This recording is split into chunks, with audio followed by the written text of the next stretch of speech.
There is a moment in retirement that arrives long after the ceremony is over, and the congratulations fade.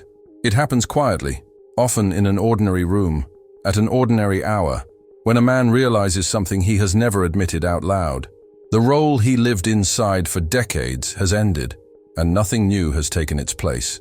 That quiet is not just silence, it is the collapse of the external structure that once carried his identity. Many men misinterpret this collapse as failure or emptiness. They assume the absence of structure means the absence of purpose. But for the rare, deep-thinking type, this is not a void. It is a signal. It is the beginning of a second dawn, a psychological sunrise that looks like darkness at first because the eyes have not yet adjusted. If you have ever felt out of step with the world's pace, if you learned young that your depth was something to keep hidden or translated into usefulness, the persona you built was not a lie. It was a shield. It helped you survive environments that valued your competence far more than your inner life. You carried responsibilities with a steady hand because someone had to. You became who the moment required. The world applauded the persona and rarely questioned what it cost you to maintain it. Retirement removes the applause, and without applause, the persona loses its fuel.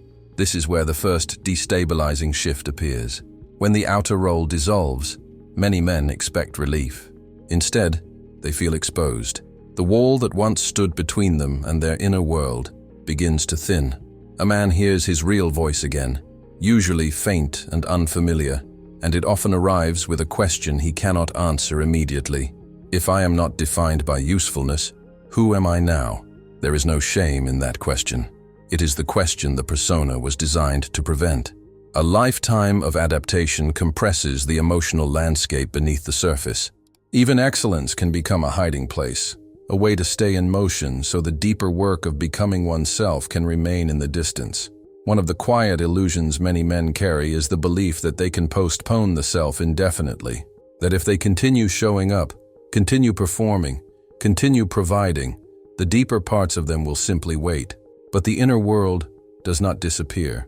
It gathers, it records, it remembers.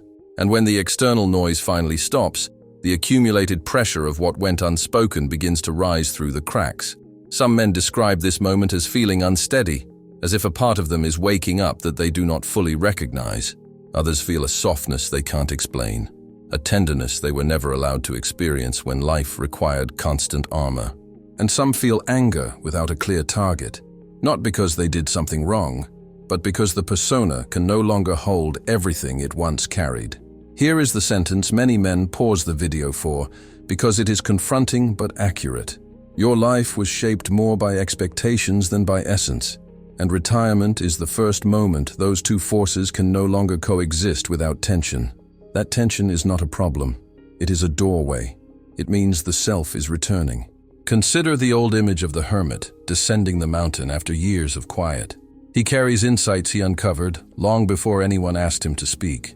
In many ways, retirement places a man in that same position, returning to ordinary life with depth that was once inconvenient for others, and therefore silenced. What rises now is not a role. It is the part of you that grew quietly behind the scenes, waiting for a season when it could finally become visible. If you want to feel this shift in your body, one option is to notice what happens in your chest when you imagine living without a mask for the first time in decades. Not to change the feeling, simply to recognize it. Sometimes the body understands a transition long before the mind can name it. As this chapter closes, one truth begins to take shape. Retirement is not asking whether you performed well. It is asking whether you lived from duty or from destiny, from persona or from self. And for the rarest personality type, this is not the end of the story. It is the first, honest beginning. There comes a period shortly after retirement when a man notices something he never expected. The world has grown quieter, yet his inner world has grown louder. The routines that once shaped his days disappear, and what rises in their place is not peace at first, but a kind of emotional echo. Old thoughts, buried reactions, subtle frustrations that never had room to surface. Many men assume this turbulence means they are doing retirement poorly, when in reality, it often means something accurate and long delayed is finally beginning. For the rare, deep-thinking personality, the persona was not a simple mask. It was an instrument of survival. It allowed him to move through environments where depth was misunderstood, where intuition was dismissed, and where his sensitivity to meaning had to be hidden in order to remain functional. Over time, this persona became efficient. It learned to anticipate what others needed, to solve problems without being asked, to keep emotional needs contained so the external world could remain stable. Retirement removes the context that justified that adaptation, and when the context disappears, the adaptation begins to crack. A man might wake up feeling vaguely irritated, but unable to name why. He might sense pressure in his chest, or a heaviness behind the sternum. He might feel restless in his own home, as if the walls have shifted slightly. This is not failure. This is not fragility. This is the shadow beginning to make itself known after decades of silence. Shadow, in everyday language, is simply the part of the self that has been carrying everything the persona could not express. Resentments that were never spoken, needs that were never safe to reveal, questions that felt too disruptive to pursue. These elements don't disappear, they wait. And their waiting shapes a man more deeply than he often realizes. Some men describe retirement as the first time they heard their real voice, and that voice startled them. It was quieter than they expected, but also more honest. It carried truths the persona had no room for. Sometimes it carried anger, not directed at anyone specific, but arising from years spent adapting to environments that never truly saw them. This anger without a clear object is not a flaw. It is a sign that the persona no longer has a job to perform, and without the old responsibilities, the stored emotional truth rises to the surface. Here is the destabilizing truth many men avoid naming. Excellence, competence, and emotional containment can function as a distraction from the deeper work of becoming oneself. And when retirement removes that distraction, the psyche begins to reclaim its territory. This moment often reveals a subtle tension. A man notices he feels disoriented, but the disorientation is not about lifestyle change. It is about identity. The persona carried him for so long that he forgot it was a costume, and when the costume is removed, the body needs time to remember its natural shape. Without structure, the nervous system reacts. The brain, long trained to navigate duty and urgency, confronts open space as if it were a threat. Habit circuits reach for old patterns, old schedules, old tasks, but find nothing to anchor them. Many men assume they are failing because they do not immediately feel free. In reality, the mind is adjusting to a kind of internal silence it has never known. A sentence rises here that often catches a man off guard. You spent so many years adapting to the world that you forgot to ask whether the world ever adapted to you. Let that settle. Not with blame, not with regret, but with clarity. Because what feels like confusion is often the beginning of individuation, the slow process of discovering who you are beneath responsibility. It is the moment when the psyche stops negotiating with external demands and begins calling you back to the unfinished parts of your inner life. A gentle way to feel this shift is to pay attention to what stirs in you when the day has no assignment. Not to correct it, not to judge it, simply to observe it. Sometimes the body gives the earliest clues of the self returning long before the mind understands the transition. As this chapter closes, one truth becomes clear. The collapse of structure is not punishment. It is revelation. It exposes the cost of a lifetime of adaptation and prepares the ground for the deeper work that follows. Retirement does not hit the deep thinker harder because he is weak. It hits harder because he has carried more. And now, for the first time, he has no role strong enough to carry him away from himself. There is a particular kind of silence that only appears once a man steps out of the structures that shaped him. It's not simply the absence of noise, it is the absence of expectation. And for the rare introspective personality, this silence feels familiar and foreign at the same time. It resembles the solitude he once craved, yet it brings him into contact with emotional territories he thought time had erased. Many men assume solitude is their natural state. They mistake withdrawal for peace because both feel quiet on the surface. But in retirement, that quiet begins to deepen, and something unexpected can happen. The nervous system, no longer pressed forward by responsibility or urgency, starts to replay emotional imprints from early life. Imprints laid down long before adulthood shaped his identity. A man might notice that he wakes with a sense of aimlessness he cannot name, or he might feel a thin sadness beneath the calm of the day. Some describe a strange softness, almost like stepping back into a younger version of themselves, not by choice, but by gravity, as if the psyche, freed from its adult obligations, begins retracing the earliest emotional patterns written into the body. This is not regression in a pathological sense. It is the nervous system remembering the conditions under which it learned to survive. Implicit memory, memory stored not in narrative but in sensation, reawakens when external structure dissolves. The routines that once kept these early imprints contained are gone, and what surfaces are the emotional truths that shaped a man long before he had language for them. A sense of being unprepared, a feeling of being in the way, a quiet guilt for resting, a hope for guidance that never fully arrived. These sensations often echo the early mother or father wound, not in dramatic flashbacks, but in subtle patterns. The urge to pull away, the instinct to dim oneself, the fear of burdening someone simply by existing. What looks like introversion can sometimes be self-protection rooted in childhood, long misinterpreted as a personality trait. A man might isolate, not because he wants to be alone, but because he fears what might spill out if he moves closer to others. He may sense an emotional landscape inside him that feels too complex, too unfinished, too unfiltered to share. Withdrawal becomes a way of containing that landscape, not a desire for distance, but a desire to keep others safe from what feels unprocessed.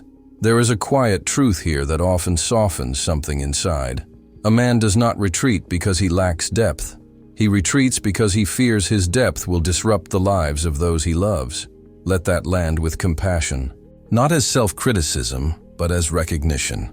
Sometimes the solitude of retirement opens the door to conversations long avoided, not spoken conversations with others, but internal ones, a kind of inner dialogue where the younger self finally steps forward, asking questions that were never answered. You may notice a tug in the chest, a tightness in the throat, or an old frustration resurfacing without context. These are signals, not symptoms.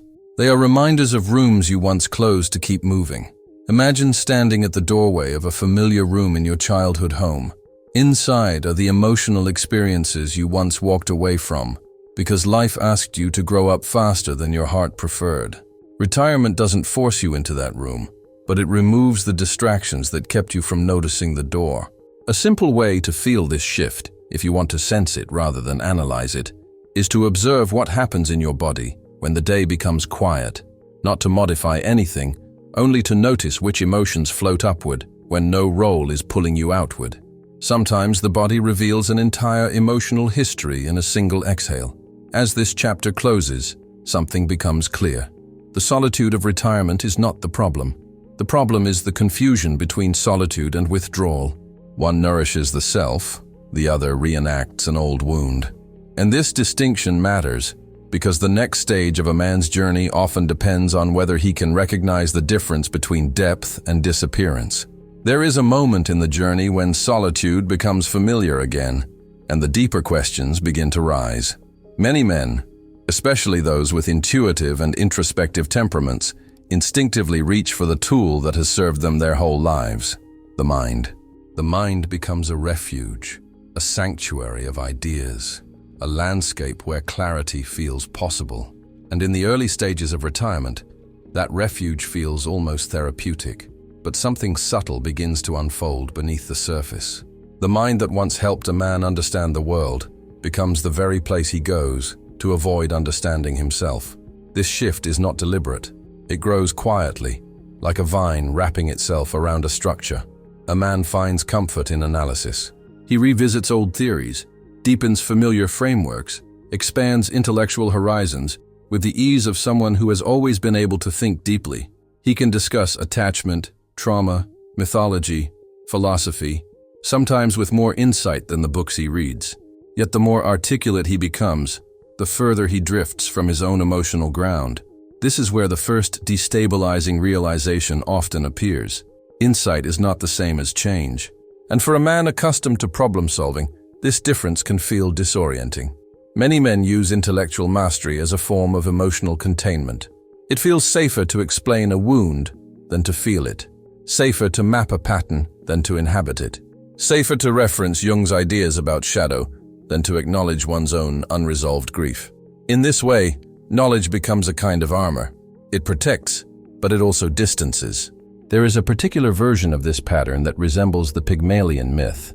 Not the romantic version, but the psychological one.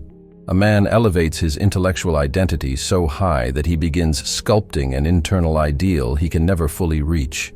The wiser he becomes, the less permission he feels to be imperfect.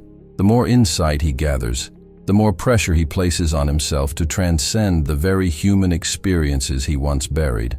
Transformation becomes something he studies rather than lives. The bookshelf expands, but the emotional distance within relationships widens. He can talk about meaning with passion, but when asked how he feels, the language thins. He can describe ideas vividly, yet struggles to describe himself with the same clarity. This is often the moment when the nervous system reveals the truth long before the mind does. Something is missing, not intellectually, but existentially. Here is a sentence many men pause for, not because it is harsh, but because it is accurate. You have spent years understanding what happened to you, but very little time allowing it to matter. Let that settle for a breath. Not as criticism, but as an invitation. The intellect gives shape to experience. It does not replace it. When a man leans too heavily on understanding, he often loses connection with his own presence. He begins to narrate his life rather than inhabit it. He becomes fluent in insight, but less fluent in embodiment. And this imbalance, while subtle, creates emotional paralysis. He knows what needs to shift, yet he feels unable to initiate the shift within himself. One way to sense this pattern is to notice the contrast between how alive a man feels when discussing ideas and how muted he feels when discussing his own story. The body often collapses slightly. The breath shortens. The chest tightens. Not as a sign of weakness, but as a sign that the inner world is still waiting to be acknowledged, not analyzed. Knowledge is not the problem. It is the use of knowledge as insulation that keeps a man at a distance from the very transformation he seeks. The mind becomes a beautiful room with no doorway, a space filled with light, yet inaccessible to the rest of the self. As this chapter closes, a deeper truth emerges. The rare deep-thinking man turns to ideas for safety, not because he is avoiding life, but because life has asked too much of him for too long. Insight was his anchor. It allowed him to survive environments that lacked emotional depth. But now, in retirement, the question changes. The issue is no longer what he understands, but what he is willing to feel. And this realization leads naturally into the next tension. When the desire for control becomes the final shield standing between a man and his own becoming, there is a shift that happens after a man has spent enough time in intellectual refuge. He begins to realize that insight alone no longer anchors him. The frameworks that once kept his inner world organized start to feel insufficient. And beneath that realization lies a more vulnerable truth. He is no longer in control of the story in the way he once was. Control is one of the most misunderstood experiences for the deep-thinking man. It is rarely about dominance or rigidity. More often, it begins as self-protection. A younger version of him learned early that unpredictability could be dangerous, emotionally, relationally, or physically. Even if those early wounds were subtle, the nervous system recorded them in detail. It learned that stability equaled safety, predictability equaled survival. Over time, that strategy evolved into a strength. Calmness became second nature. Composure became a form of intelligence. He could enter chaotic environments and bring order. People trusted him because he rarely reacted impulsively. But what the world called steadiness was also armor, and armor, even when beautiful, always carries weight. Retirement removes the last predictable structure in his life. The calendar empties. The demands stop. The rhythm that once gave shape to his days dissolves. And inside that dissolution, the nervous system senses something it has not felt in years. Open, unstructured space. For someone who has relied on predictability for emotional safety, this openness feels less like freedom and more like exposure. This is where the inner conflict intensifies. The mind tries to impose order through routines, rigid expectations, or attempts to plan every detail of the day. But the psyche resists. The body senses that the old strategies no longer apply. The deeper self begins pulling in a different direction, toward presence rather than control, toward authenticity rather than performance. A quiet tension forms in the background. If I am no longer needed to manage anything, who am I without my control? Many men never articulate this question, yet carry its weight in their chest.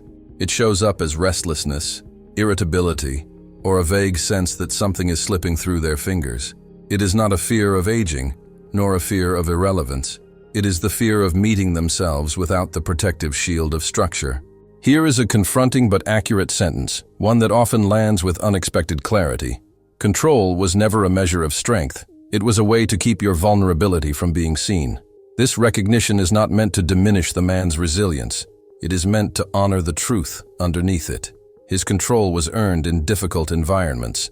It was the best adaptation available at the time. Yet in retirement, what once kept him safe now keeps him distant. From himself, from others, from the inner life waiting to unfold. The nervous system reacts to unpredictability because prediction is the brain's way of staying alive. When life becomes unscripted, prediction errors arise. These moments release stress hormones, not because danger is present, but because the old protective wiring has not yet learned a new way of being. Some men sense this shift in their bodies as tension in the stomach, pressure between the ribs, or a subtle tightening in the throat whenever the day feels too open. These sensations are not signs of weakness. They are the body recalibrating, learning to exist without the constant surveillance it once relied on. If a man wants to understand this experience rather than flee from it, one option is to observe the sensation that arises when he allows a moment to remain unplanned. Not to correct it, only to notice what the body reveals. Often the emotional origin of the control impulse becomes clearer through sensation than through thought. As the chapter comes to a close, a deeper understanding emerges. Retirement does not take control away from the rare deep thinker. It reveals that control was never the foundation he believed it to be. It was a bridge, temporary, necessary, but not meant to be the final home. And as that bridge dissolves, something older and more authentic begins to rise. The self that was suppressed not out of weakness, but out of responsibility. The next chapter explores that return, when the deeper self steps forward, not as an idea, but as the new organizing principle of a man's life. There comes a point in the retirement journey when the walls of the old identity loosen enough for something unexpected to step forward. It doesn't arrive with fanfare. It doesn't announce itself. It moves more like a shift in temperature, a quiet recognition that the strategies that once protected you are no longer needed in the same way. And beneath that recognition lies a presence you may have forgotten, the deeper self, the one that existed long before obligation shaped your days. For decades, the persona carried the weight. It organized your behavior, filtered your emotions, negotiated with expectations, and stabilized environments that might otherwise have collapsed. It did its job well, perhaps too well, because in doing so, it pushed another part of you into the margins, the imaginative, intuitive, meaning-seeking dimension that Jung often described through the archetype of the magician. Not the performer or the illusionist, but the inner creator, the one who sees the symbolic layers beneath everyday life. That part of you never disappeared. It simply adapted to the demands placed upon it. It softened itself, concealed itself, or waited in silence for a season when expression would no longer threaten your stability. Retirement becomes that season. The absence of external noise creates a kind of inner resonance, and what rises through that resonance is not ambition, not productivity, but a quieter form of authority, one rooted in your own inner truth. This is where the psychological descent begins. Though it does not feel like falling, it feels more like being drawn inward. Jung described individuation as a journey into the underworld of one's own psyche, not to escape life, but to integrate it. Retirement often provides the first uninterrupted opening for this descent to occur. With the calendar empty and the pressures reduced, the psyche invites you into rooms you once hurried past, rooms filled not with problems, but with potential. Some men experience this shift as a renewed curiosity. They feel pulled toward writing, learning, creating, mentoring, or exploring the spiritual questions they once set aside. Others feel a gentle ache, an awareness of dreams they postponed, identities they abandoned, or inner callings they never fully permitted themselves to explore. And some simply feel a sense of unfamiliar spaciousness, as if the air around them has changed, and they are not yet sure why. The destabilizing insight here often arrives in a single breath. What you feared as emptiness is actually the space required for your true life to begin. That sentence tends to interrupt a man's internal narrative, not because it promises anything, but because it recognizes something he has known privately for years. That underneath the duty-driven identity lived a quieter vision of himself, an identity less defined by performance and more shaped by presence. In many West African traditions, elders are not seen as withdrawing from life. They are seen as stepping into a new role, one anchored in wisdom rather than productivity. They become keepers of the unseen, guides for the community's emotional and spiritual coherence. The transition is not downward, it is upward, toward a deeper form of influence. For the rare, deep-thinking man, retirement invites a similar ascent, not into authority over others, but into a more integrated relationship with himself. The wounds that once silenced him begin to function as maps rather than verdicts. The intuition he once muted becomes an inner compass, and the parts of him that were exiled in the name of responsibility begin to return, not as demands, but as possibilities.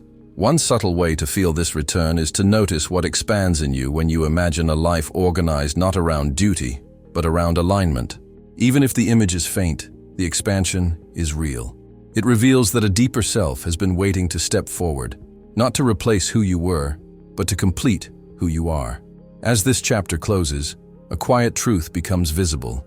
Retirement is not the golden era because life slows down. It is the golden era because the deeper self finally has room to rise. The persona carried you through survival. The self carries you into meaning. And now we move into the final synthesis, where all the threads, identity collapse, shadow emergence, intellectual refuge, the mirage of control, and the return of the self, gather into one coherent arc. There comes a point in a man's journey when all the noise softens and the deeper pattern of his life becomes visible. Retirement is often imagined as a slow fading out, but for the rarest type, the introspective, intuitive, meaning-driven man, it is the first moment in which the self can finally speak without interference. Not because the world has stepped back, but because he has stepped inward. The imagery that fits this stage is simple and ancient. Imagine a sword that has spent decades in the forge, heated, hammered, thrust into fire again and again, so it could carry the weight of responsibility. While the blade is still burning, its true form is impossible to see. Only when the forging ends, only when the metal cools, does the sword reveal the shape it was becoming all along. Retirement is that cooling, a long-awaited moment when the heat of survival recedes and the design of a man's inner life becomes visible, subtle, mature, unmistakably his. What makes this era golden is not leisure, not ease, not the absence of deadlines.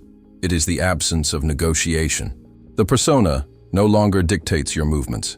Old expectations no longer define your worth.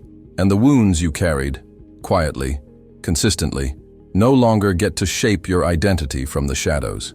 For the first time, you are free to choose from essence rather than obligation. Across this journey, an arc has been unfolding with quiet precision. First came the identity collapse, when the role that held you for decades loosened its grip. Then the shadow emerged, carrying the emotional truths you never abandoned, only postponed. The intellectual refuge followed, full of insight but empty of the grounding your heart was asking for.